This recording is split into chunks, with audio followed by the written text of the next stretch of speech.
Hello, everyone, and welcome to Decoding TV, a podcast about television. I am David Chen, and today I'm here to discuss Secret Invasion episodes 1 and 2, streaming right now on Disney Plus. Episode 1, Resurrection, Episode 2, Promises. Joining me for this episode, he is the co host of Remap Radio and the author of Crossplay, a new Substack that you can find at patrickklepek.substack.com. Patrick Klepek, welcome to Decoding TV. Thanks for having me back. I'm glad I've passed the test to come back for a third try on this. I've done it. The preview episode was definitely a test, and you barely passed, is what I would describe it as. So Great, thank you. Oh, that's my whole life. Joining us also, he is the co-host of the Amazing Spider Talk podcast, and frequently my partner in crime here on Decoding TV, Dan Gvozden. Welcome back to the podcast. What you don't know, David, is that I've been secretly a Skrull this whole time, and Dan Gvozden is tied up in my closet. Wow. And I've been, it's a whole thing. Yeah. Wow. Shocking. I do want to acknowledge that Dan Gvozden was originally supposed to join us for our preview episode and also for this episode, but he came down with, he was basically completely incapacitated as far as I can tell. Right, Dan? Yeah, that's about it. Yeah, that was when I was transferring memories from the old version of myself. That was when he was taking your mind. Body. That's when you were taking his mind, basically. Right, exactly. Yeah. But we're so glad to have Dan on because Dan obviously is an expert not only in Spider-Man but in Marvel Comics more generally, and I'm super thrilled to hear his perspective on how the comics have handled Secret Invasion this episode. You can find more episodes of this podcast at podcast.decodingtv.com. Email us at decodingtv@gmail.com. Find us on TikTok, Instagram, YouTube, Twitter at Decoding TV. And also, if you want to support this podcast and help to keep it going, we'd really appreciate it if you could become a paid member at decodingtv.com. Get ad-free episodes, early access to episodes. The folks at Decoding TV are basically who are able to keep this podcast going. So if you're a supporter, thank you so much. What we are going to do on today's episode of the podcast is we are going to cover Secret Invasion episodes 1 and 2. And that's what we're going to basically be doing all season. We're going to be covering 1 and 2 today, 3 and 4 in a couple weeks, 5 and 6 a couple weeks after that. That's going to be the whole sequence of Secret Invasion here on Decoding TV. So we're going to start by sharing our overall thoughts on the first 2 episodes. And then we are going to dive into a detailed spoilery recap and then have some closing thoughts, and that'll be today's episode. We're also broadcasting live right now at youtube.com/decodingtv. So people might be able to comment, and we might read your comment on the air. It should be a lot of fun. So let's get into it. Before we talk about our overall thoughts, we got to talk about, very briefly, one of the controversies that has already come up about this show. And I suspect it won't be the last one about the show, which is it was revealed last week that this show uses AI in its opening title sequence. And Patrick Klepek, I'm curious, you cover video games as an industry, and I think AI is obviously something that is a real concern for many artists across multiple industries, not just movies and TV, but also video games. Now, we should say that it wasn't just like they fed it into a machine. They typed in, create a opening title sequence for Secret Invasion, and then it spit it out, and then they just used that. The opening title sequence for Secret Invasion was created by Method Studios. They've done many opening title sequences, and so it was guided by humans. There's many artists that actually worked on the opening title sequence, so it wasn't like I wouldn't say it's like a particularly egregious use of AI, but it does come during a writer strike, a possible actor strike, where AI is a huge concern. Patrick, I'm just curious, like, what your take on it was when you heard about this. I don't know that this particular use of it is, like you said, the most egregious example or the highest level concern that the writers are concerned about, or just creators writ large are concerned about. Like, where is what is the line between a new useful tool to do the work, to allow us to do that work in different ways or more efficient ways, to free up our own free time, to free up our own creative time. It really, at the end of the day, this struck me as like, just read the room at the moment. Mm-hmm. You know, Mhm. again, like the fact that a studio uses as a tool, I think there are healthy conversations to be had about our inevitable march towards AI being a tool. I think that genie is like out of the bottle. It is going to be integrated into workflows. It is not going to be something that we're running away from. It's going to be a part of our lives. Then it becomes a question of at what cost. How is it integrated? Are there ethical ways of doing that? What are the underlying data sets that are informing that? I mean, today this comes along. This news comes alongside in the video game world, like Steam, one of the most popular platform to buy and play PC video games, saying if you can't prove the data sets you're using for your AI artwork, then we're not going to let you be on the platform, which is a pretty specific shot across the bow in terms of how are we handling this? What are the ethical concerns? How can you prove what you're doing here? And so for Yeah, me, and we should just be clear, right? Basically, a lot of these AI programs are trained on copyrighted artwork without their permission of the rights holders. That's kind of what has correct. happened. And so Steam is saying if you can't prove that all the art that you trained it on is legit, or that you had permission to use it, then it's going to be rejected. Is that right?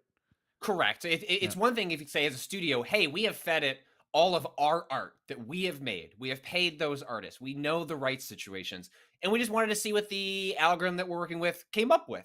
That's one Yeah. thing. And I think this seems like if you want to be most generous, it falls closer to that end of of the Right. spectrum. But nonetheless, I mean, we could talk about the credits themselves, and whether that was worth the journey. But I think it really does feel like, hey, there's a writer strike going on. People are concerned about technology. Maybe don't give an interview where you're like, isn't this sick? Like, look at this cool thing we did. Like, don't talk Right. to Polygon about it. Just like Yeah. put out a Yeah. press release somewhere and just skirt it under the door. Yeah, Patrick is referring to the fact that the executive producer and director, Ali Salim, uh, talked in fairly glowing terms about using AI to Polygon.com, which is a widely shared interview. Dan Gvozden, you are obviously really into comics and are very familiar with the comics community. I'm curious, like, what your reaction was when you found out about the AI usage in the opening credits. I mean, as with anything, I just wanted more information. Yeah, yeah, Patrick really leaned into a lot of it, but like I don't. This is gonna make my rest of my opinion sound absolutely horrible, maybe moving forward. But I really don't see a problem with the usage of this in the way that it has been later described. Now, obviously, hmm that description could be like a very like sanitized, like, how do we make this sound as acceptable as possible? But the way that they describe it is like, hey, we hired artists to produce images and then used AI like a filter to give it this like sort of scrambled, AI look. And I was just remarking to my wife this morning because we were watching TV and there was an ad for like a feminist movement and how to retrain AI, and all of the images were AI images, and we were like, it's amazing how quickly this thing came into our lives just so shortly ago, right. and now we can all automatically spot like the look of AI imagery. hmm Which is to say, like, this credit sequence might become very dated very quickly because like that particular look of AI is very now, Yeah, yeah, totally, totally. but So maybe like regardless of the ethics, it sounds like Patrick is making. I agree completely with Patrick. It's bad from an optics perspective.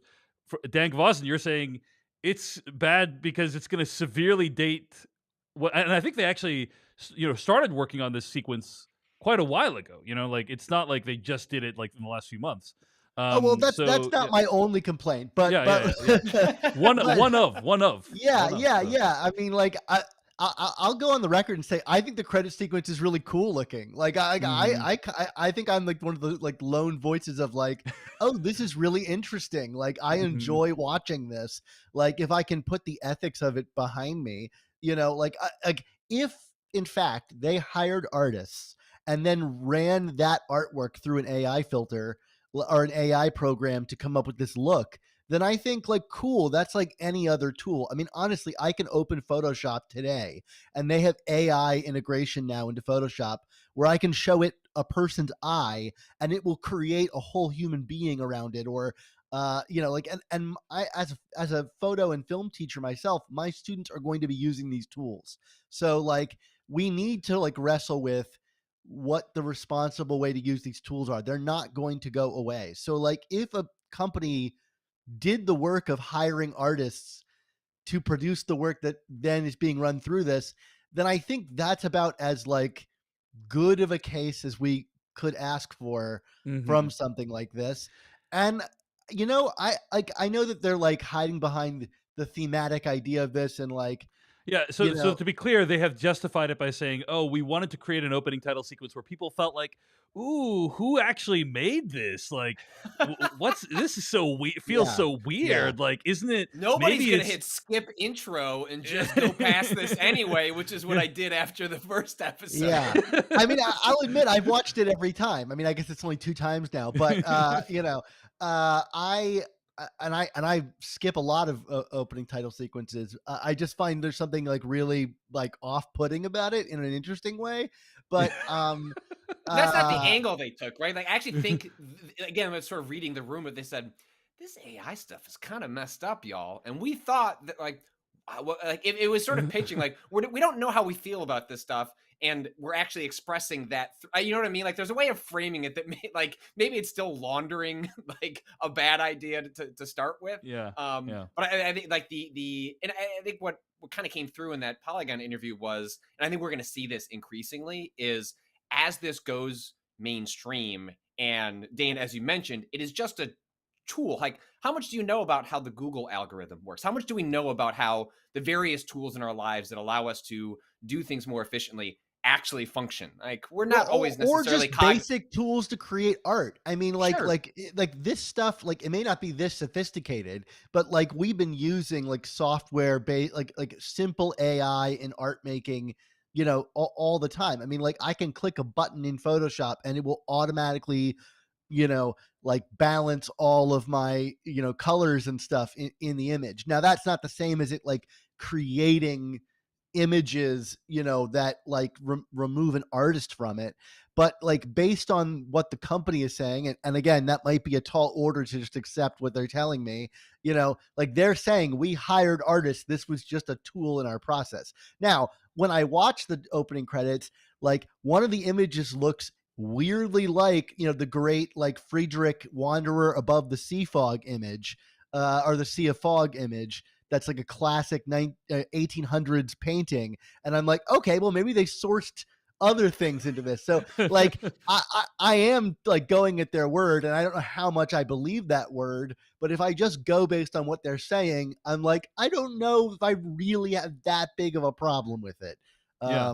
That's fair Yeah. enough. Let me tie it together and say I think we can say bad look to release it during this time, and to what Dan Gvozden is saying, I do think if a company is gonna use it, at least in these early stages, they need to be a lot better about communicating how it was actually done, or else they are going to reap some backlash as a result. I Yeah, think, it's yeah, totally a yeah, justified backlash. And yeah. like the idea that like no artist could create this feeling is absurd. Like Yes, like absolutely. I watch like one of my favorite movies of the past 20 years is Under the Skin, which feels like an alien filmed it, and like that Amazing, wasn't made with AI, so incredible film, incredible yeah, film yeah, by Jonathan to my Glazer. Yeah, knowledge at least. Yeah, yeah, but yeah, yeah. yeah. God, I hope not. Don't ruin that movie for me. All Yeah. right, let's get into the actual show itself. We've watched the first 2 episodes of Secret Invasion, Resurrection and Promises. Let's talk about what we thought about it. So, Patrick, let's start with you. We had a preview episode. We talked about some of your expectations. Now that you've seen the first 2 episodes, what do you think? If I can summarize a text message that I sent to you last night, it's I'm really glad we had the second episode to watch of this show, because I think it makes sense that critics were given the first 2 episodes, even though the reviews of it were a little lukewarm, perhaps at best. But I think the second episode gives me a better glimpse into what I hope is the arc of the show, which is an exploration of old man Nick Fury combined with a legitimately old Samuel L. Jackson as an actor. And like, what does it mean to have embodied this character? What does it mean for this character to have carried this weight as the world has gone through this transition into superheroes and aliens and everything that the Earth, also dealing with that thing from the Eternals that we're just not talking about, that is like sitting in the ocean, the giant creature that is there at the end. There is a celestial's hand reaching out of the ocean. Don't worry about it. Don't worry about it. Let's not. The we don't need to MCU's deal not with it. worrying about it. Nick Fury's not worrying about it, and nor is the audience. And that, at the end of the day, is, I hope that's what this show is about. I think we've seen ample evidence from other Marvel television shows that they dangle that carrot, like, oh, like if the show is about this, maybe there could be something really interesting here. And I'm hopeful that, especially in the second episode, we get like two really good conversations. Like there are two just sort of like set piece, let's talk moments. And there's a lot more just talking happening in the second episode in general. It's like, that's where I don't know where this show is going to end up, but there were glimmers of something that could be really interesting and self-justify this series and why it's not a movie and why it hasn't, a full hour each episode. I hope there is more of that going forward. I'm worried, as Dan will probably explain to us going forward, the arc of like what is being built and like the sort of characters that might be the ultimate villains of this. I start to see the CGI like building in the background, because ultimately what I would love for this to be is an exploration of Nick Fury at the end of the road and what is the guilt that this person and the weight that they're carrying. Because I would love 6 episodes exploring that, and hopefully I get enough of that in between all the other stuff that I can probably take or leave a little bit more. All right. So those are Patrick's thoughts on Secret Invasion episodes 1 and 2. Dan Gvozden, let's talk about your thoughts. Now, let's take a little brief detour. What has been your opinion of Secret Invasion in the comics, Dan Gvozden? Is it an arc or a sequence that you particularly enjoy? And then would love to hear your thoughts on the first 2 episodes. Sure. Well, Secret Invasion, the comic, it's a comic event, so Marvel does these things now that seems like they do it every couple of months, and they're much smaller. But like in the early 2000s, they started doing these major events in their book. Like it would just be a title called Civil War or Secret Invasion. And basically every book in their line would dovetail or intersect with this big ongoing thing that was shaking up the Marvel universe. The one that really, I think, gained the most attention, to really kick off this era of event-led comics was Civil War. And obviously we saw that as a movie, and Secret Invasion was kind of the follow-up to Civil War. You had, creators like Brian Michael Bendis, who is now mostly famous for co-creating Miles Morales, who was writing the Avengers and New Avengers books at the time.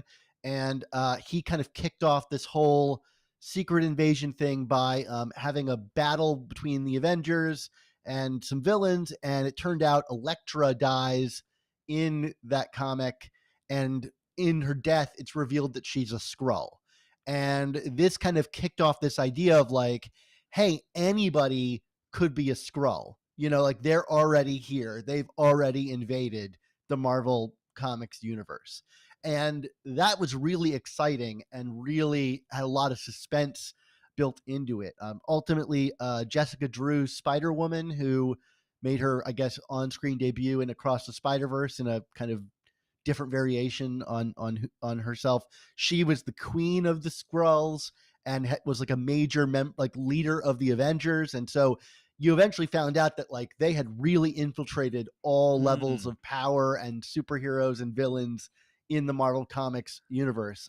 But that's probably not going to happen here because Jessica Drew rights probably belong to Sony at this point or something like that, right? Yeah, they do. Absolutely. Yeah. She's coming out with her own movie, I think, next year. With a group of other Spider-Women. But I mean, there is an option, like they seem to be very reluctant about like bringing in other superheroes into this, which I think removes some of the fun of Secret Invasion. But the comics were really exciting, and they had that real kind of like anybody could be a Skrull, and the kind of excitement and nervousness about that. And then like, what did that mean?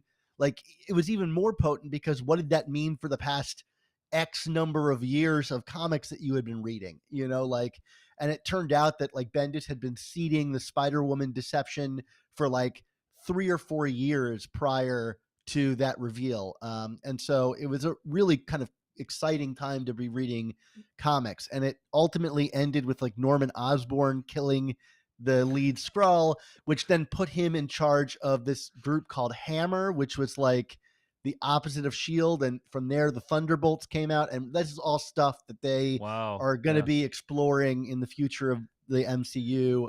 It's so interesting to hear you talk about it, because basically it's like we're going to get some version of that minus all the Spider-Man stuff, because all the Spider-Man stuff belongs to Sony, right? So that Thunderbolts run is really, really awesome. You have like an unhinged Norman Osborn taking over the job of Nick Fury. So it's an exciting time in comics. Like the idea of Skrulls was very like reinvigorating to multiple franchises. And so given all that, Dan Gvozden, what did you think of the first 2 episodes of Secret Invasion?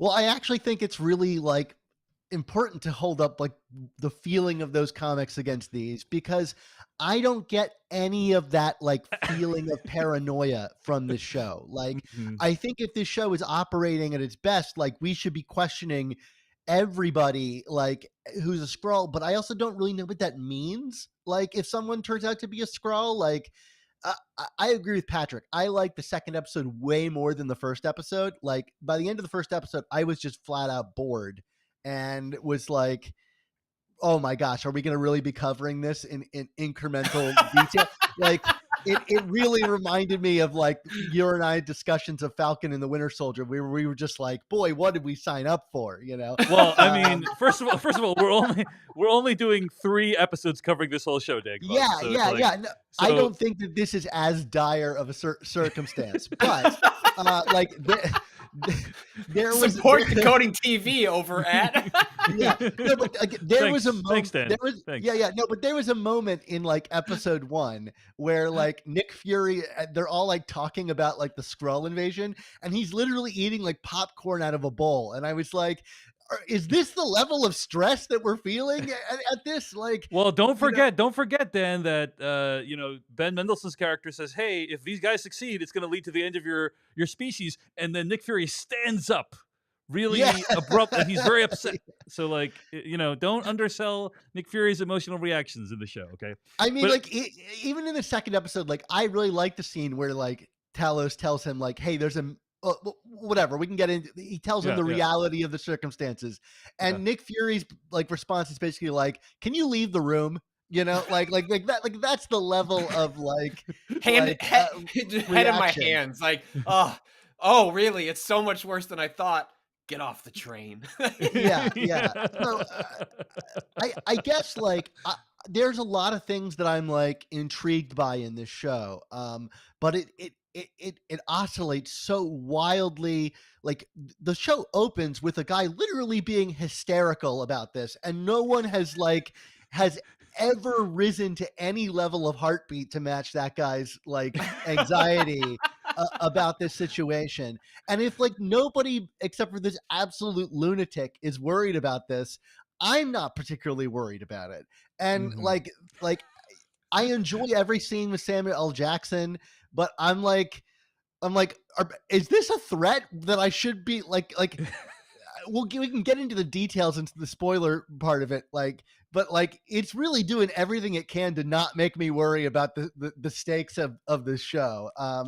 Whereas with the comic, it was like, holy crap, like people with superpowers are Skrulls, like what does that mean? Like they've infiltrated like every organization here, and like our heroes are turning on each other, and like how long has this been going on? And I cannot. Maybe it's a problem with me, but I cannot bring myself to really care about like this threat, which should be a secret invasion. Like it's in the title.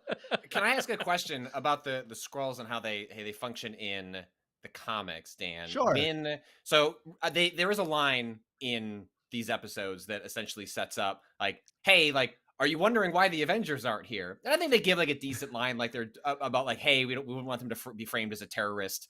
That would exaggerate the tensions between these world powers. And you take it or leave it as like, well, that line is enough for you. But like they do acknowledge like why they don't want to include those characters. But in the comics, do the Skrulls, when they inhabit, let's say, the Hulk or whoever, are they able to inhabit those powers, or do they just look like Bruce Banner? Like, what is the extent that their shape-shifting copying powers allows them to then invoke the powers of that superhero? Because in some ways that would sort of like set the scale of like what that threat would be if it's just, I look like Tony Stark, or like, actually I also can, use his suits and talk to his AI. It's a mix of things. Like their shape-shifting powers in the comics are far more potent than they are in this show. Like here they just seem to be like kind of like copycats, whereas like in the comics they're more like, well, I would say like Kamala Khan's powers, except that we haven't seen that in the MCU. But like they can like change the size of parts of their bodies and punch hard, and they are kind of superhuman. But and we can get into more details on this because it is hinted at in this show. Like they have these group of scientists as part of the Skrulls that do DNA and gene editing that like basically can turn their people into whatever superpower they're trying to replicate in some way.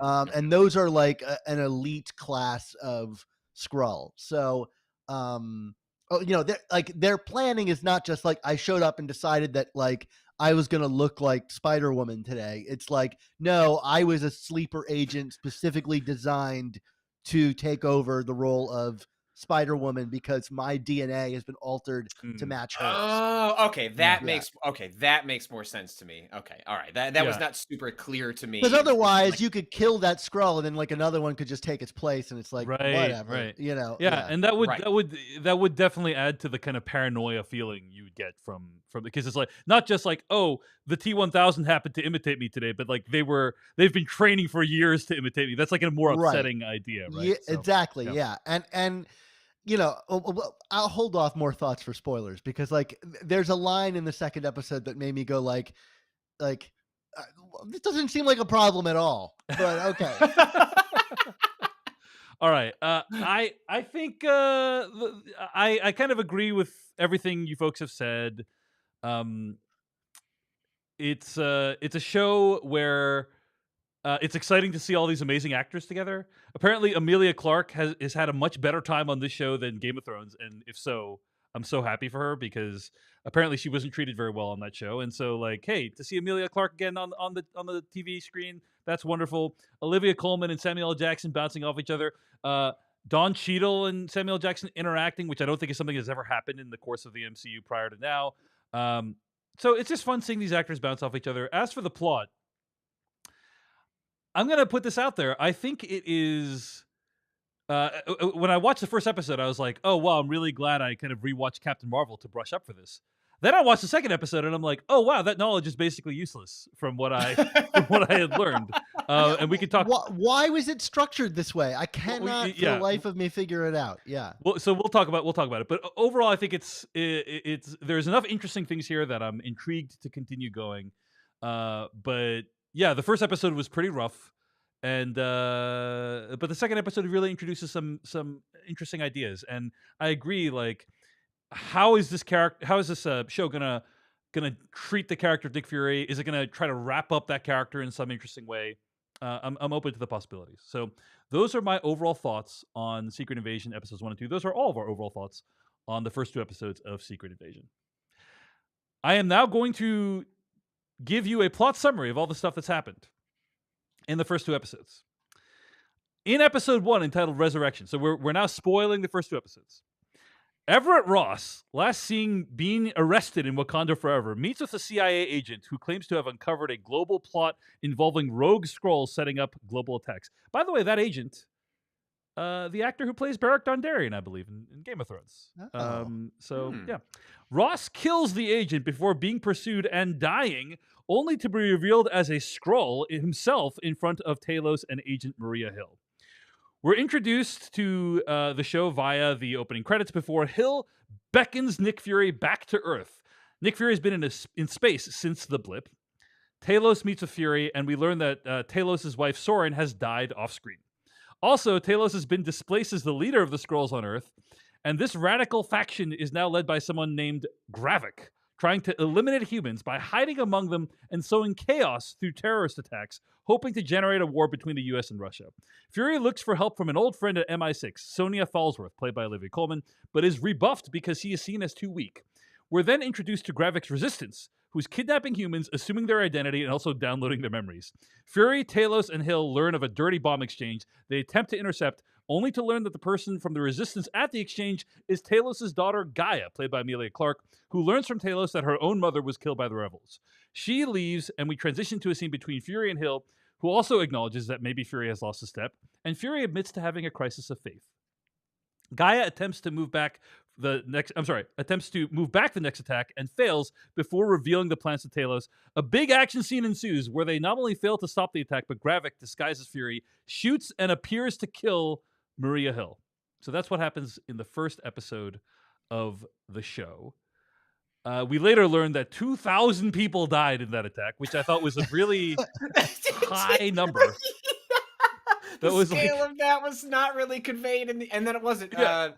Rhodes says, like, yeah, and by the time they get rid of the rubble, that number's probably going to be a lot higher. It's like, was it? Because that really looked like that looked like it was like a few hundred. I'm trying to downplay these deaths, but I don't know. 2,000. What rubble?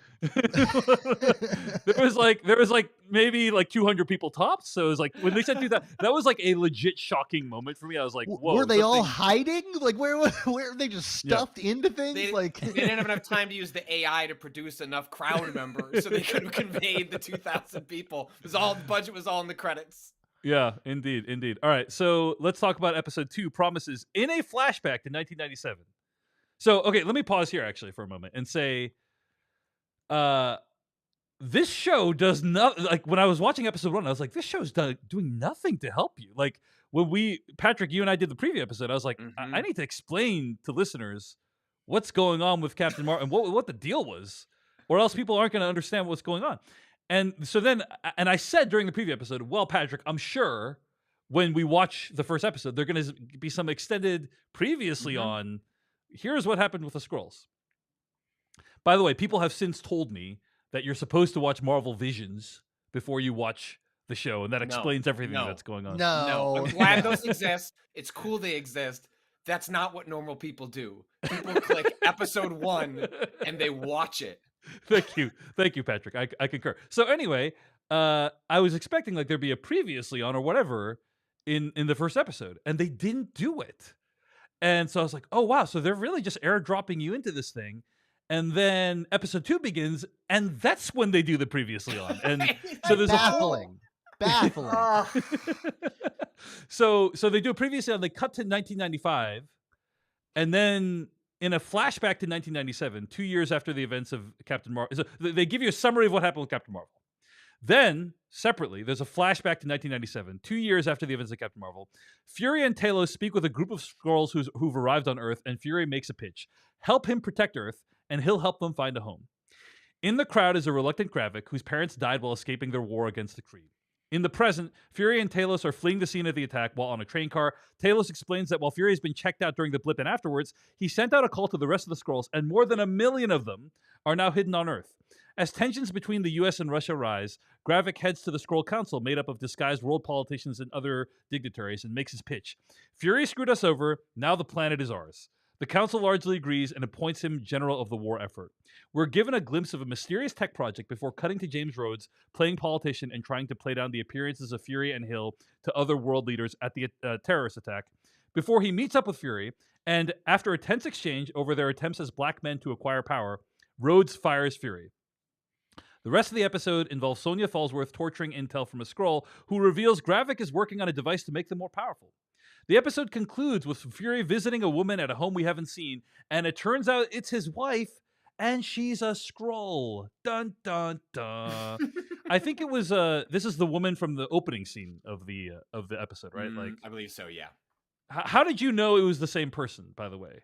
I didn't. Patrick, I read about it.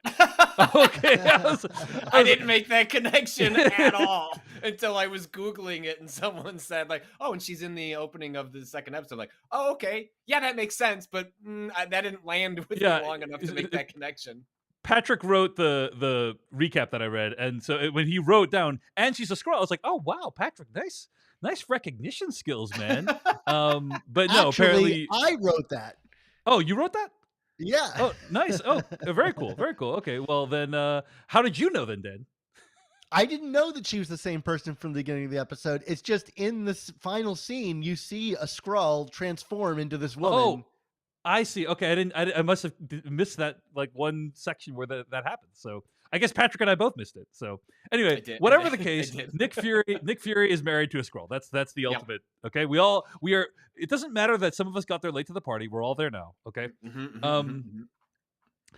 So I want to start by saying that Dan, you said the structure of these episodes are baffling. I want to start by completely agreeing because this show in large part undoes the ending events of Captain Marvel. So if you recall what happens in Captain Marvel, which few do, but it's not a bad movie, but like I don't think a lot of people remember it, right? At the end of the movie, Captain Carol Danvers is like, "Hey, you Skrulls, you're never going to be safe here on Earth. I got to find you a home." And literally, they head off into space on a spaceship. That is the end of Captain Marvel, right? What? Really? Am I making that up? No, Like, I'm No, baffled. that's I'm right. baffled that can be true, given where the show They ends up. even show not it in the disagreeing. recap. yeah, they showed it in the recap. They show him flying off into space. They show in him the flying recap. off into space. Yeah. So okay. Yeah. So Carol Danvers and Nick Fury have promised we're gonna find you guys a home, and they apparently have done a shit job over the course of the last few decades. They haven't done jack for these people. But is that enough reason for them to infiltrate the highest levels of our government and kill everyone? I don't think so. So I don't really buy that council meeting. Okay, yeah. So that is the problem that this show began with, which is why are the Skrulls so why are you mad, bro? Why are the Skrulls so mad at everyone? Right? Well, I think the thing that disconnected me is the number of 1 million Skrulls are on Earth. Hold on. Let me finish my spiel, and then I want to hear your indignation as well. But yeah. So okay, so the show has a problem, right? Which is Nick Fury and Carol Danvers kind of made this, I would say, soft promise: we're gonna find you a home. They obviously didn't succeed, and all of a sudden the Skrulls are really pissed. Is that enough of a reason for the Skrulls to be pissed? That would make them very unsympathetic if like Nick Fury was like, I'll find you home, and he didn't, and now you're going to destroy our species? That's like kind of a disproportionate reaction. So the show's solution to that, from my perspective, is guess what? We're going to undo the ending of Captain Marvel. We're going to bring all the Skrulls back, and we're going to say Nick Fury is going to ask them to help us maintain the peace. And that way, basically, it's like the Skrulls had their part of the bargain that they lived up to, and then we didn't live up to our end of the bargain of finding them a new home. And that's kind of how I feel the movie solves the problem of why the Skrulls want to annihilate humanity, and is it a reasonable reason for them to do so? Does that make sense? Does that make sense, Dan Gvozden? Does that track with you, or am I making things up? That tracks with me, and like I'm willing to buy a lot of that. Like where did Shield get all of this technology? Well, they probably got it from Skrulls, right? Like there's a way to kind of like suggest like Skrulls have been a bigger influence in mankind's longevity than we knew, and it suggests like, hey, mankind is destroying the environment, so like they're going to be eradicated on their own doing anyway, so we're just speeding up the timeline. Like if you're a genocidal species and you're okay with that, then fair enough. Like I could see you making that justification. My problem is that they say it's 1 million Skrulls are on Earth. That's 1 in every 7,000-8,000 people on the planet, and nobody seems to have had a problem with that thus far. Like it's not like maybe they're feeling oppressed because they don't get to walk around with their green skin all the time. Although a lot of these Skrulls don't really seem that bothered by looking like humans if it avoids being in the makeup chair for 8 hours. But like I just I I don't understand, like, if it's that large of a scale, where the problem is. And Nick Fury, there's an interesting line where he's like, look, we can't even get along as human beings, much less with another species. And it's like, okay, but like, they've probably been here for several decades already. You're married to one, like, and I'm sure he knows he's married to one. So like clearly it's working out okay. I Like, hope so. I hope that just reveal at the end of the episode wasn't for both of us, Nick Fury and for the audience.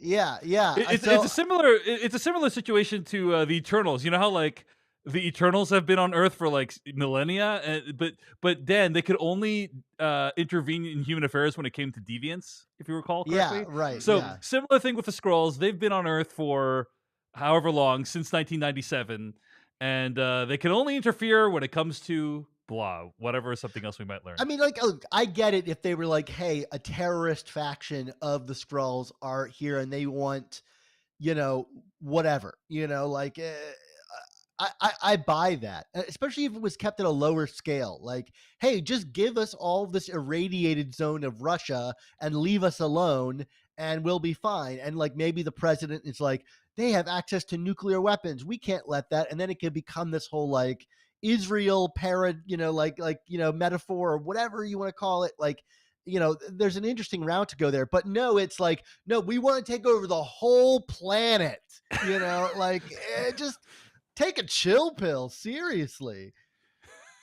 Yeah, that's always been kind of the biggest issue is, first of all, what was Nick Fury and Carol Danvers doing the last 30 years? Like, the problem is when you create someone as powerful as Carol Danvers, you need to invent reasons for her not to be around to then basically solve every problem. And she the was trying out different haircuts. That's what she was doing. The solution they came up... It's like the cell phone equivalent in like modern thrillers. Like, right. We just need to. Why it's out of battery? I don't know. Yeah, like, it's out of battery. Right. But then the thing they invented was she's off helping the Skrulls find their homeworld, which apparently she's been doing for 20 to 30 years and has made no progress. It's thorough. It's you got to make an entire book and the pros and the cons and can you breathe here? It's an exhaustive process. Yeah, and so that's a very awkward thing to get around, and but I was bummed that like one of the big things about Captain Marvel is, hey, the green people that look kind of unappealing to you and they're shapeshifty, like Captain Marvel sets those people up as the villain, and then halfway through you find out actually who are the good-looking Kree people who are bad. And that was a fun inversion in Captain Marvel. That's not to like one of the things I wanted Patrick, to talk you're muted about. Patrick, you're muted, by the way. Go ahead. You were going to say something? Oh, you're still muted. Sorry, dude. It says guest has muted themselves. Did you click on the mute icon? There you go. I did not. Now you're back. But, now okay. Yeah, go ahead, Patrick. Like, can we do a poll of the Skrulls? Like, where we got 1 million, right? Like, what is the size of this resistance movement? Is like, and that's kind of the difficulty when he's putting his head in his hands over there being 1 million Skrulls. Like, yeah, okay, but it seems like are like 99% of them chill, and then it's just 1%. Like, I don't know what this represents, and also the fact that Nick Fury can't seem to wrap his head around why anyone would be upset. Like, at no point in these 2 episodes does he acknowledge, man, I fucked up, didn't find that home. I wonder if anyone's got a problem with that. Like, I assume that will be like part of a confrontation later where he is like confronted with that. But it seems like very obvious to the viewer because the show is hitting you over the head with this about the whole planet thing. And Nick Fury is just oblivious to it in a way that doesn't really track with, this master spy character that is aware of everything. It's like, yeah, but you made that promise in the room, bro. I saw the scene. And I think Talos's like whole point is really well received. He's like, look, you were gone for 5 years. You blipped out of existence. How was I to know you would come back? And like, if half of all of humanity disappeared and then suddenly 1 million Skrulls show up, like, we got plenty of resources. The infrastructure is pretty well established. Like that seems pretty reasonable. Well, presumably yeah. half of the Skrulls disappeared too, Dan Gvozden. Right? Yeah. Well, we know that there's 1 million over that. Yeah, but and they probably wouldn't have shown up back on Earth because we have seen that the blip deposits you wherever you left space-time previously. Anyway, yeah. Yeah, that's a weird thing too. It's like if the blip deposits you where you left space, but like the Earth has moved since then. So does it? It's Do you best not you reappear in think about space? it. Okay, Yeah. Stop. let's not think about it. Let's not But I mean, think that's about a it. Okay. like a potentially interesting wrinkle. Is like, okay, let's say, you know, yes, you have 1 million Skrulls that have arrived. People are gone during the blip. You could just, yeah, those people are gone, but like if nobody noticed that they were blipped, in theory, a Skrull could have just inhabited that Yeah. person, and that like some of that does lay down some interesting possible like storyline potential that it doesn't really seem the show is going to gesture in that direction, but like a show that was like set during that era of like Fury being gone, like Skrulls inhabiting the planet or like trying to find their way during the blip period, like it could have been potentially interesting, but it seems like that's I just kind of honestly thought that's what they were going to do. Like the minute I found out about this show and the blip's existence, like that to me seemed like the natural like conclusion was like, you know, suddenly you have, what was that Arnold Schwarzenegger movie where he like wakes up and there's someone else living his life, you know, like that would be the equivalent. I'm forgetting the name of the movie. Anyway, The sixth day, is that what you're referring the to? sixth cloning day. one? That's what I'm referring That's to. the Yes, one? yeah. So, um, yeah. So I think you were saying like there might have been another version where this movie happens during the blip, which Or is the was a minute five. people start coming back from the blip, because you come back from the blip and suddenly like there's another Joe living with your wife, you know, like wait Yeah. a minute, I'm Joe. Yeah. You know, that Yeah. whole that rich drama. Yeah. Let's talk about the blip a little bit. Patrick Klepek, I think you had some you have some opinions on how the MCU has handled the blip so far, right? Yeah, I mean, uh, it's sort of the moment we just had. We're like, ah, don't think about it too much. I think that has sort of been part of the problem Marvel has had post Endgame, where there is such like occasionally we get moments where yes, like we see someone dropped back in after they were blipped out and then they came back, and like it's really interesting. Or like some of the characters have acknowledged the trauma of that era when people were gone, whether they were left behind or whether they didn't exist. But because there's so many logical holes to the whole blip and like how would society function, what were airplane, like all that stuff, I still think you can gloss over most of that and still mine what it would be like to have been gone, and like when you return, what is it like? I know that the original script for like Wakanda Forever was supposed to deal with T'Challa having been gone, the passage of time, and I would have loved to have seen that movie spend a lot of its time wrestling with what does it mean to have been gone for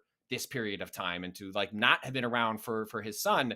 And it just feels like there's a lot of these shows and movies picking and choosing like a dramatic moment to acknowledge the blip and then go, right, so we got to get back to that other thing though, because I don't want to talk about that era because it's a little too odd. And like that's why I'm hoping this show, if it's going to center this grounded non-superhero character, and they were probably having some issues pre-blip, but the being gone coming back really exposes maybe a lot of those issues and the underlying effects.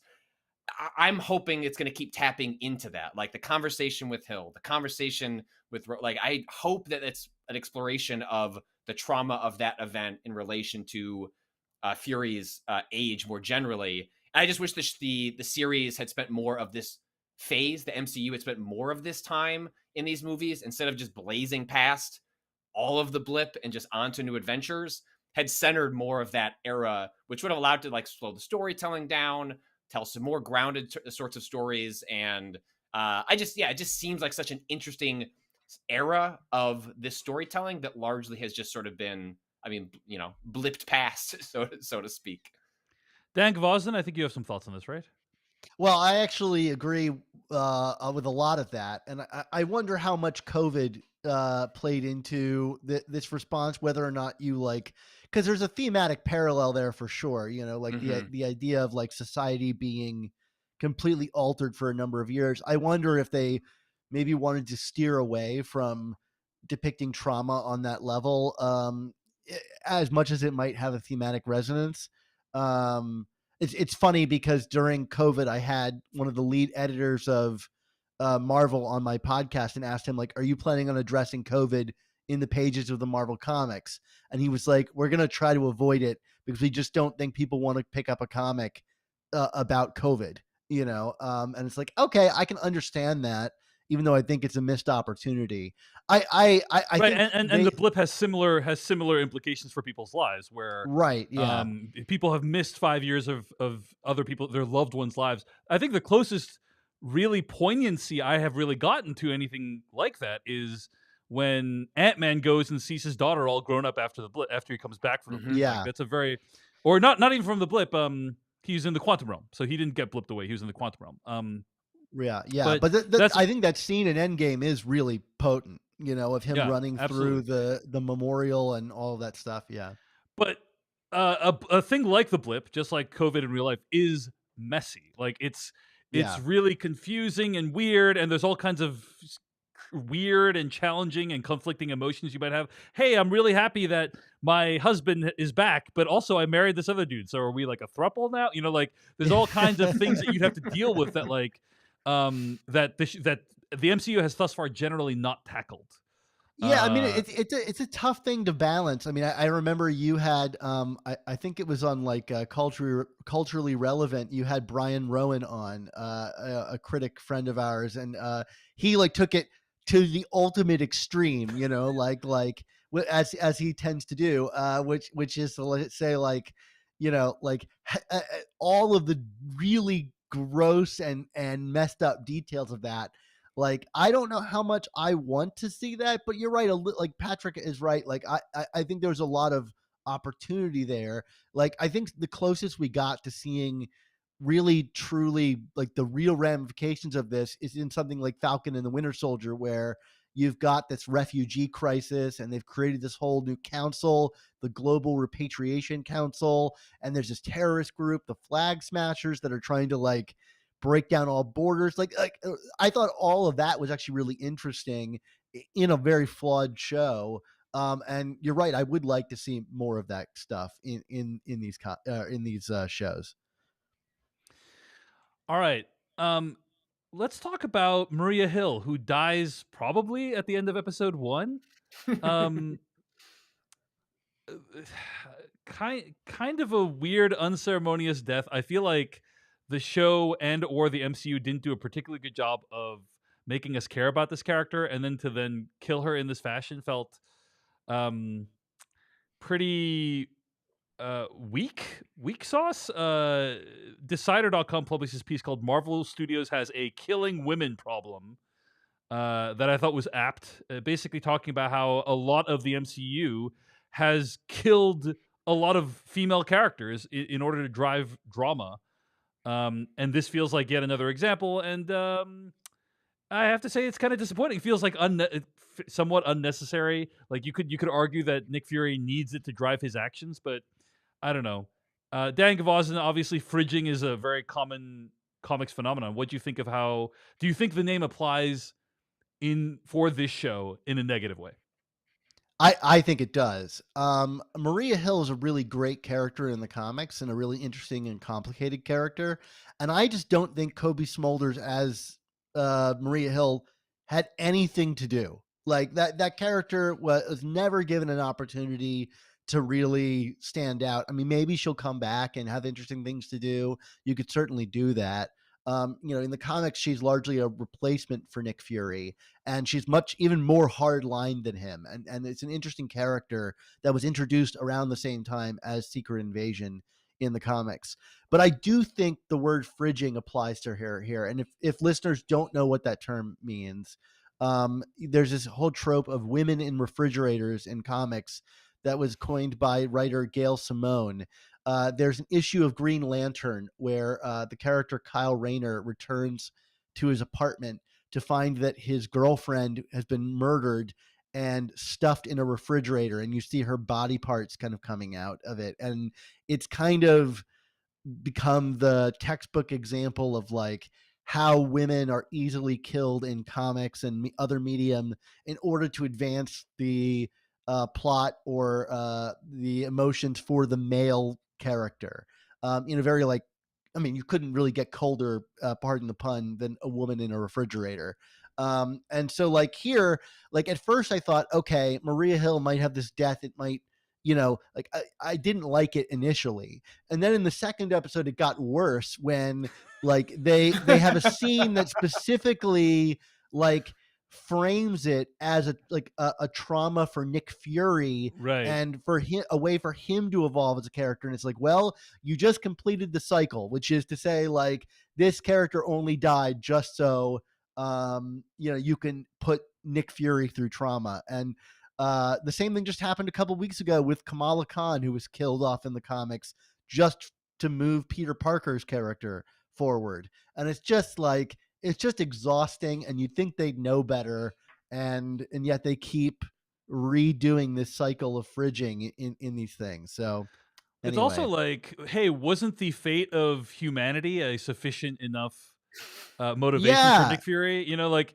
and then it's like, no, now it's like they were gonna exterminate humans, but now it's personal. It's kind of a deal, it is bizarre because, like, other than that one moment, you don't really feel like Fury is like all that motivated by the death of Maria Hill. Like he kind of like mourns her there on the sidewalk and then doesn't really bring it up until someone else brings it up to him. Like, yeah. Daniel Falconer in the chat says, I really thought they were going to have Maria Hill take over the MCU, the Nick Fury spook role with Jackson getting older. No idea what they were thinking by killing her.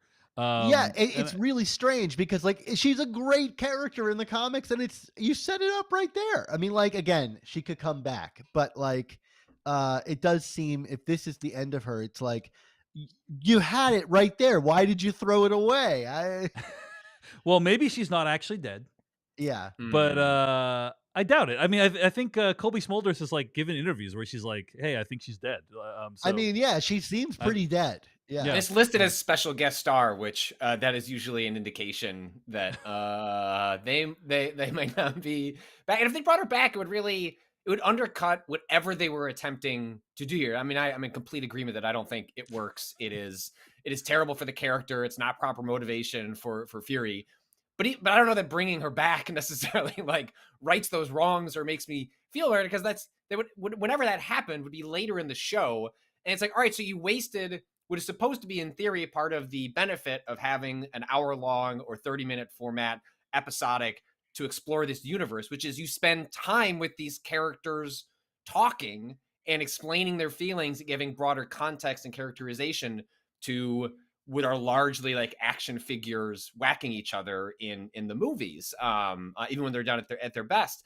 And so it's like, what? So if she comes back because they spill some Super Skrull serum on her gravestone by accident because he fumbles it in his hand, like, that's not going to feel great. And it's just that's it's exactly really how it happened in the comics. I'm joking. I'd believe you, but it should have been I don't know, necessarily an acting showcase, but an opportunity for these characters to explain why do they care. Like that scene that happens in the bar between the two of them. There's nothing in the movies leading up. If you were just a movie watcher, like, Maria Hill just exists largely on the sidelines to do things that Nick Fury says. And then in theory, the function of Secret Invasion as a television show is, okay, but it's like there's so much stuff that was happening off screen that you don't understand. Right, like it's right. stuff that you know in the comics, and we're going to fill it in here because we have to fill time. And I mean that in a positive way, in a generous way. Like, we're going to fill it with characters talking. And then maybe when you revisit those old movies, like, oh, like, this makes this feel like it has more weight because I understand the history of these characters. And they give it one scene and then shoot her. And then I will not be shocked. We've only seen the first 2 episodes. I've not seen anything beyond this. If we don't hear Hill's name again for the rest of this show, I will not be at all surprised. Maybe we'll get one moment where Fury is holding up a gun to Gravik and says, like, and this is for Maria. You know what I mean? Like, maybe we get something awful like that, but I bet literally that's how that's gonna end. What you just said. I think they're definitely going to stand over her tombstone in the final episode. Like, yeah, that to me is like that's textbook. But to your point, like, I feel that way not just about her, but like about like Sword and Saber in this whole thing. Like, we're told that like Nick Fury's been gone all this time. We saw it in the post-credit sequence of Far From Home, if you hung around for that. And like there was a clever thing with it looking like he's on the beach, and then it's revealed he's in a spaceship. But like none of that world has been established either. Like there's apparently a giant super weapon in space that Nick Fury's hanging out in that we've not seen anything of.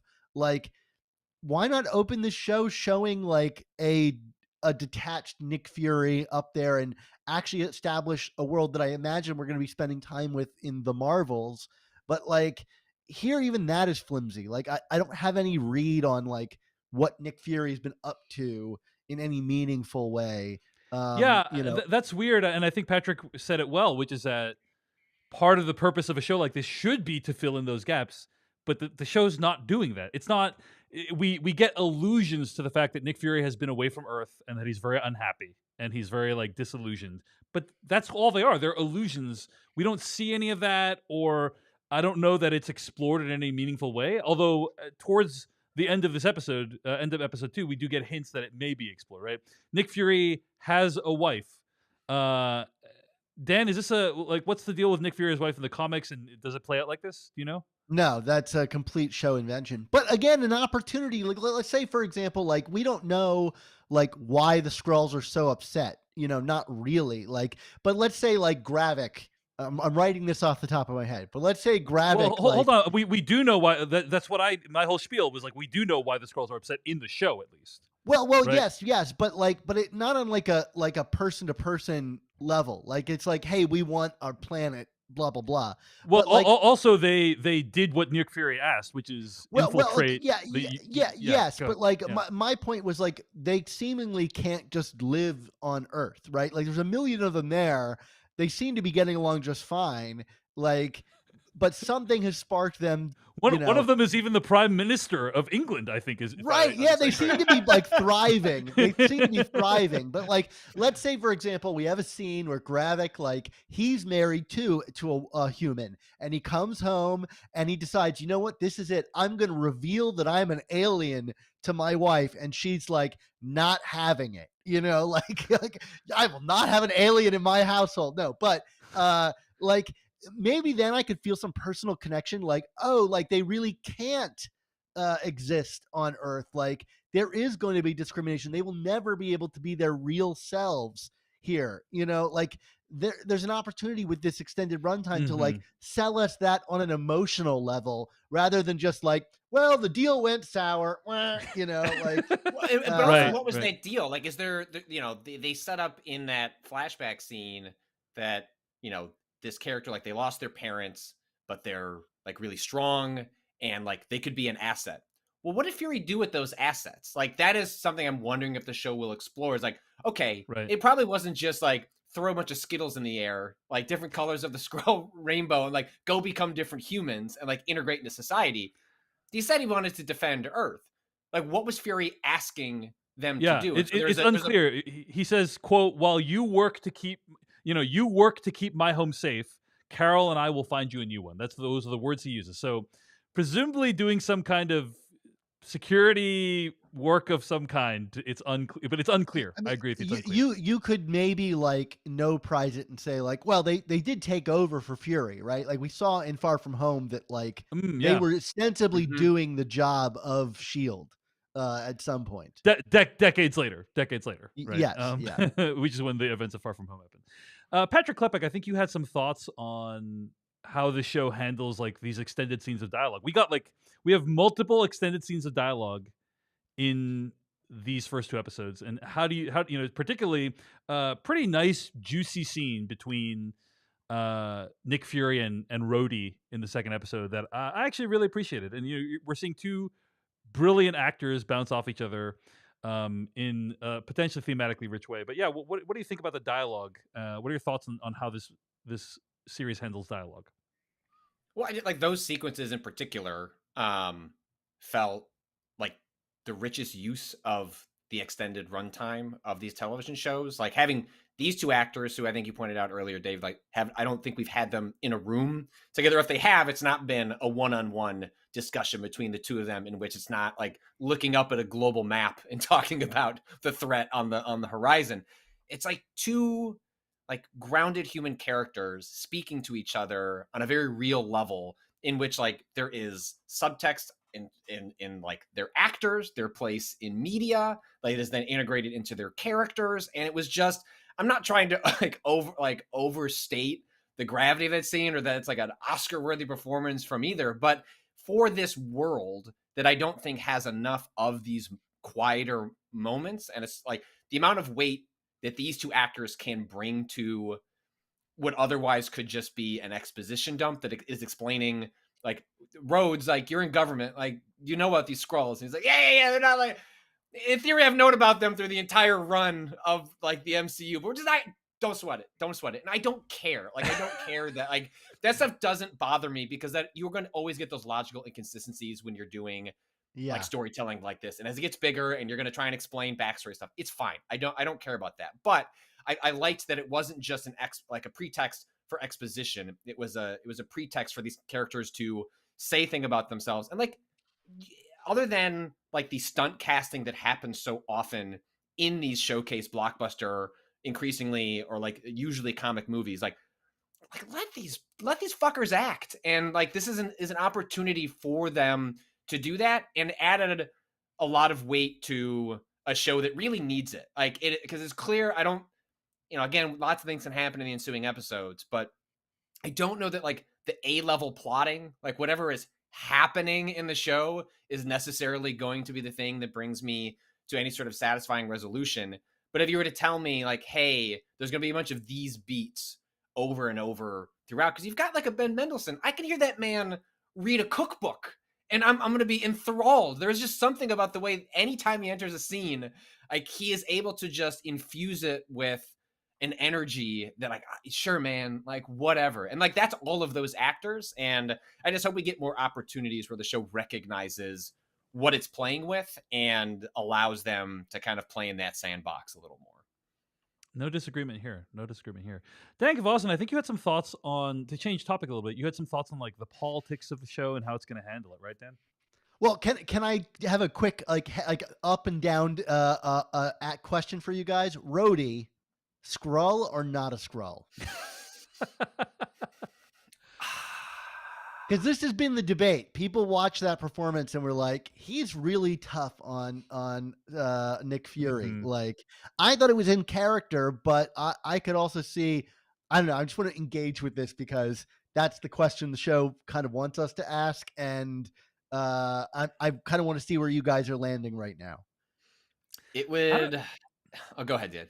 No, I don't know that the show gives you enough information to even guess at it without it being just like a wild guess. You know, Well, that's why I'm at what I'm asking for. I guess the right, as you said, he is really harsh on Nick Fury, and that's probably uncharacteristic for someone who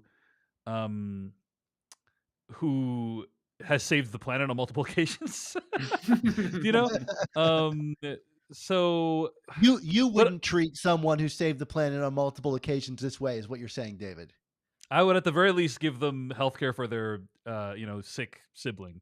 That's okay. I'm referencing Transformers Rise of the Beast now. But no, the yeah, I wouldn't, but also like Samuel L. Jackson's character Nick Fury really put Rhodey in a difficult position, with that council that he was at.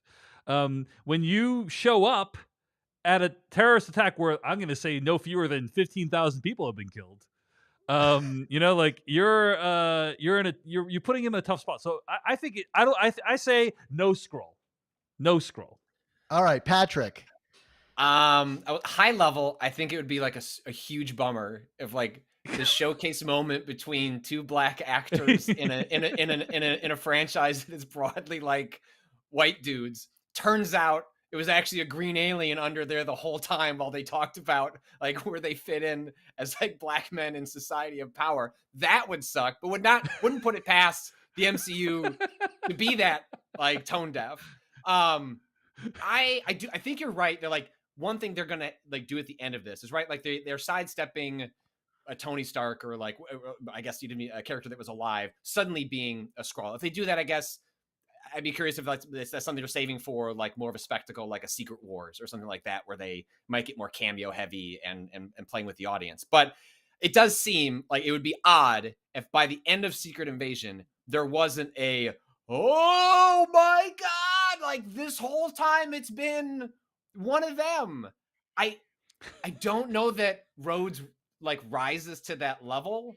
And if you're going to do that, I wonder if it has to be a higher level character in the MCU that would actually make the audience rethink, oh shit, like what's been happening in those movies all the way along. Of course, I don't imagine that the show has been doing what you mentioned the comics were doing, which is like, hey, I kind of know it's this thing we're going to be doing in a couple of years. Let's lay a couple of seeds like explaining that. I don't know that the MCU has necessarily done that homework, and so maybe it feels a little cheap. And I wonder if the line from Fury is broadly sidestepping, like, hey, you're not just going to suddenly find out that like Captain America was a Skrull that whole time, really undercutting a lot of the emotional arc of those films. But I think it's on the table. I don't think it's true for Rhodes, and I'd be disappointed if that's the character they chose, especially given some of the context of this episode. I gotta say, I'm a little irritated that when you find out someone is a Skrull, it doesn't explain how long they've been that. So you want them to have like rings, like a bark, like, oh, you've been aging. Yeah. when you cut the Skrulls open, it should show you how long they've been that person. Okay. But no, yeah. I mean like with Agent Ross at the beginning of the episode, right? At the beginning of the first episode, it's like, yeah, no, okay, it is has Ross always been a Skrull? Like, you know, like is there still another Agent Ross out there that's operating? What is the deal? Like, and the show rarely explains that. My suspicion is that Ross was replaced at the end of Wakanda Forever. That like the police that arrested him were Skrulls, and that was their option to infiltrate. I'm going to go on the record and say I think Rhodey, yes, is a Skrull. I think it's problematic. I think it's problematic for all the reasons Patrick pointed out. But I do think they've got to make some major player a Skrull to sell this threat. And we've already seen Nick Fury as Skrull in Far From Home. So, like, I don't think that they're going to repeat that again. And also because they got Samuel L. Jackson doing, I think, his final appearance here. Whereas, like, Rhodey is going to show up in Armor Wars, I think is still happening. So, like, he's going to get his own show. So I think they have the opportunity to mess with us a little bit here and maybe make us more interested in the character by saying there's something about him going on behind the scenes that we didn't see. I think it does make this scene problematic, but I do think like there's no other superhero in this show other than Rhodey. So like they have to do it with this guy. I'm going to be very disappointed when Rhodey is revealed as a Skrull and they don't explain how long he's been a Skrull. I'm going to put that. That might be the final reveal of the show. Rhodey was a Skrull. And it's like for the events of the show or like for the past 5 movies or whatever. Okay, anyway. All the way since Iron Man 2. He's when they changed the actor, it was very clearly a God. It was when Terrence Howard was a human and then they just was a Skrull version. How did no one notice this? It was so weird. It's so weird that no one noticed. Let me just say, Dan, the Prime Minister of the United Kingdom and also I think the head of NATO or whatever, you know, as well as the kind of Alex Jones type person in this universe. They're all part of the Skrull Council and they're all Skrulls. So I'm just gonna say I think that's already pretty powerful, Dan Gvozden. Although to put that like it's like Alex Jones, the head or the MCU Alex Jones, head of NATO and UK, Prime Minister of UK. I don't think those are exactly all equal in power. I'm just gonna put that out there. Like, I don't, and how are those assigned? Did they pull like cards? Like, all right, hey, you need to go like start yelling at people about tap water. And also for the next 20 years, you need to infiltrate. Yeah, but you're a lizard person, which makes it kind of like a fun gimmick. So like, have at it, buddy. Like, get out there. All right. So Dan Gvozden, we're winding down here. We only have a few minutes left, but I'm curious if you wanted to talk a little bit about the politics of the show.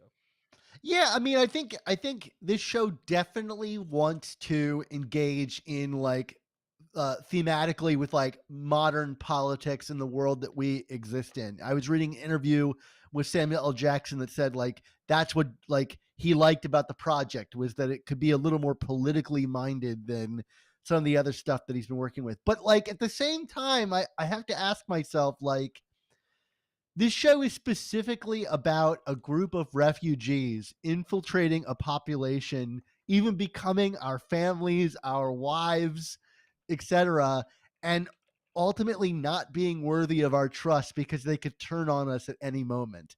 And it sounds an awful lot like the Alex Jones, propaganda speak that we experience today in discussions about like refugees and immigrants and like whether America should be a melting pot, etc. Like, uh, do we think that this show is going to ultimately wrestle with that thematic, very conservative thematic idea of like, don't trust anyone that's not like American or human or whatever? Or like, don't trust refugees because they might just try to take your land from you. They're coming for our jobs. Like, My or is prime it just minister like, job, I can't get it yeah, anymore. yeah, right, yeah, that was for a human. How dare they?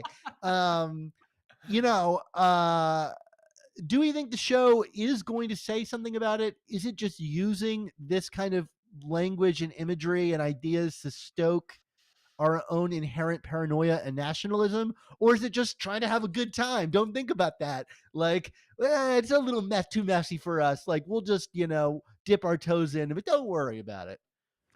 Patrick, what do you think would be satisfying to you when it comes to this plot line, like, or how it resolves? Like, do you expect to get any hard hitting political commentary from Secret Invasion of any kind?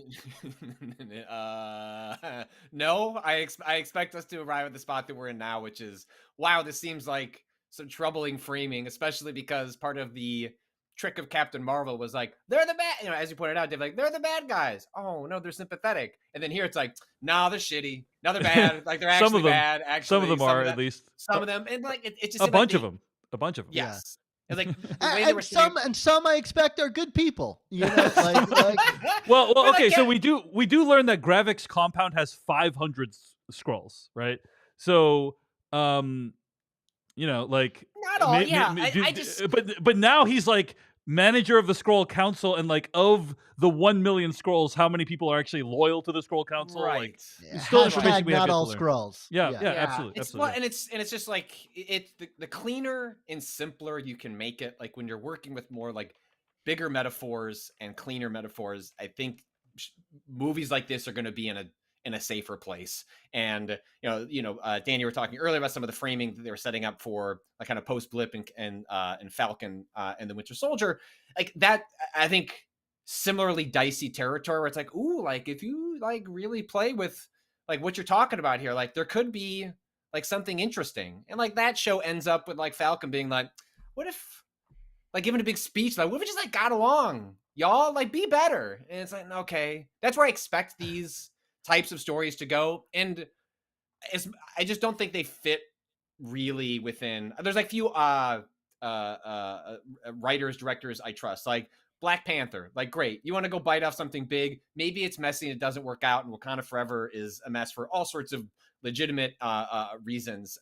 But like I trust him to like wade into that territory. But like there are very few sort of creatives that I would expect to get that same level of trust. And I expect here we're going to end up with, I don't know that it's going to be like a conservative, like far right framing of like the border that we're going to feel at the end of it.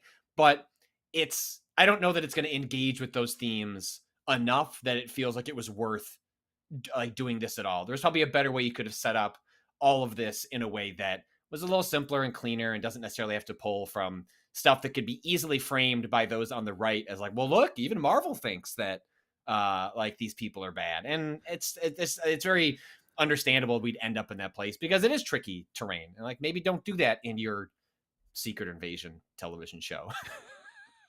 All right. Well, those are a bunch of assorted thoughts in the first two episodes. You can tell there's some decent material, but also some troubling material, like stuff that makes us apprehensive that they're going to handle this particularly well. But I'm looking forward to finding out with you fellas whether or not that's going to happen. So let's wrap things up for today. If you want to support this podcast and help to keep it going long into the future, become a paid member at decodingtv.com. Get early access to episodes and ad-free episodes. And also be sure to email us. Let us know what you thought of the first 2 episodes at decodingtv@gmail.com. We may read your email on the air next time. Find us on YouTube, TikTok, Twitter, and Instagram at decodingtv. And I want to thank my co-hosts for today. Patrick Klepek is the co-host of Remap Radio and the writer of Crossplay, a new Substack you can find at patrickklepek.substack.com. Patrick, thanks for joining me today. Thanks for having me. And also Dan Gvozden is the co-host of the Amazing Spider Talk podcast. Be sure to check us out discussing The Bear Season 2 over at Decoding TV, podcast.decodingtv.com and youtube.com/decodingtv. Dan Gvozden, thanks for chatting with me today. Thanks for having me here. And next time I appear, I'll be played by Don Cheadle. Thank you so much for listening. We'll be back in 2 weeks with our discussion, recap, review, analysis of the next 2 episodes of Secret Invasion. Until then, stay safe out there, folks. Goodbye.